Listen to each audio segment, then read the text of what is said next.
Here is a multiple choice question. What's the value of this integral?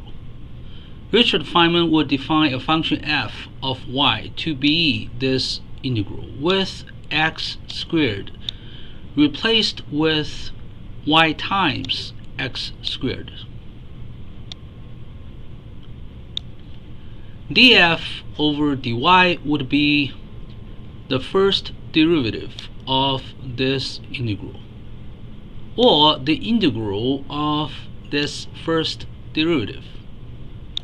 Because x is independent of y, we just need to take the first derivative of this sine function. It's x squared times cosine yx squared. Because we also have x squared on the bottom, they cancel. We have a simpler integral, e to the power of negative x squared times cosine yx squared.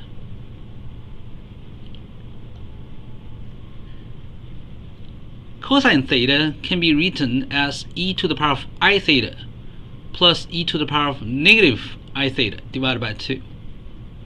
So if we set theta to be yx squared, we get this integral. This is to simplify this integral to be the sum of two Gaussian functions. We take this 1/2 outside the integral, and we have two Gaussian functions. The first Gaussian function is this. It's negative x squared and then plus iyx squared. So this part goes here. And also we can have e to the power of negative x squared, and over here minus iyx squared, it goes here. So we have two integrals of Gaussian functions. Now let's do some variable substitution.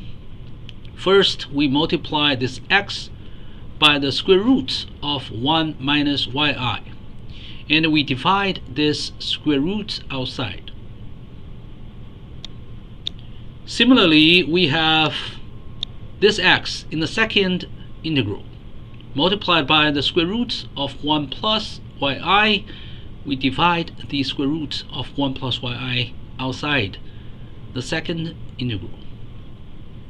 Why do we do this? Well, we can simply set t to be the square root of 1 minus yi x, and this becomes e to the power of negative t squared. Similarly, we can set t to be the square root of 1 plus yi times x, and this part is also e to the power of negative t squared. Now we have a simpler form. df over dy is the square root of pi over 2 times the sum of these two square roots. Why the square root of pi? Well, it's simply because the integral of this Gaussian function from negative infinity to positive infinity is the square root of pi. We have a one-line proof here. So this is the square root of the same integral multiplied by itself. And then we do a conversion from the Cartesian coordinates to polar coordinates here. We integrate this d theta, we get 2 pi. We integrate this e to the power of negative r squared, r dr, we get 1/2. So this part is 1/2. And then overall, it's the square root of pi. That's why we see that square root of pi here divided by 2. And then we have the sum of these two square roots. So dy is this expression times dy, and we integrate both sides to get this function of y. It's the square root of pi over 2 multiplied by this minus that. Well, it's pretty simple integral calculus. Over here, you have 1 minus yi to the power of negative 1/2. Therefore, this expression should be 1 minus yi to the power of positive 1/2. We do have to take care of the coefficient. If we take the derivative of this one, this square root will get 1/2 times negative I times this square root. And 1/2 times negative I times 2I is 1. Similar here, if we take the derivative of the square root of 1 plus yi, there's a coefficient 1/2 times I. And 1/2 times I times negative 2i is also 1. Now let's determine the value of this constant. We plug in y equals 0 here, and then we can see this term and this term cancel. So c is simply f of 0. C is equal to f of 0, so we plug in y equals 0 in this integral.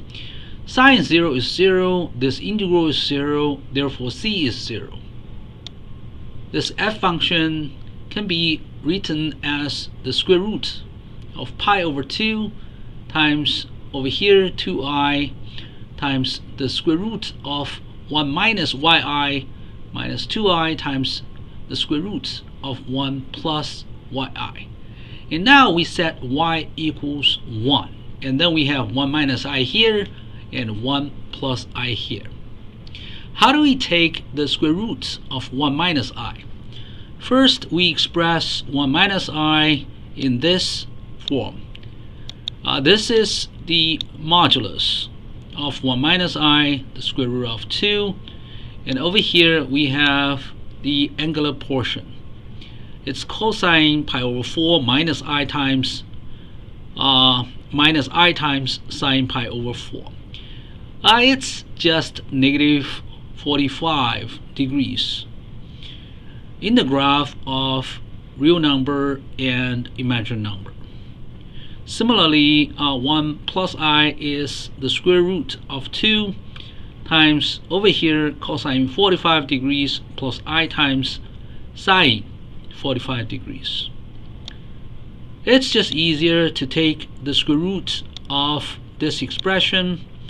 We have 2 to the power of a quarter, and we divide the angle by 2. Now we have pi over 8 here and here, and similarly we have 2 to the power of a quarter and an angle of pi over 8. We have negative sign here and plus sign here. Now this cosine and this cosine cancel. We have 2 times this sine function. That's why we have negative 2i times sine pi over 8. We have this 2 to the power of a quarter over here as a common factor, and then we clean it up. I times negative I is simply 1. 2 to the power of a quarter times 2 is 2 to the power of 5 quarters, and then this is the final expression of the integral. Again, because Richard Feynman would define this function f of y to be this integral, and when y is equal to 1 we get f of 1, which is this, and when y is 1 we have the original integral. It equals this 2 to the power of 5 quarters times the square root of pi times the sine function of pi over 8.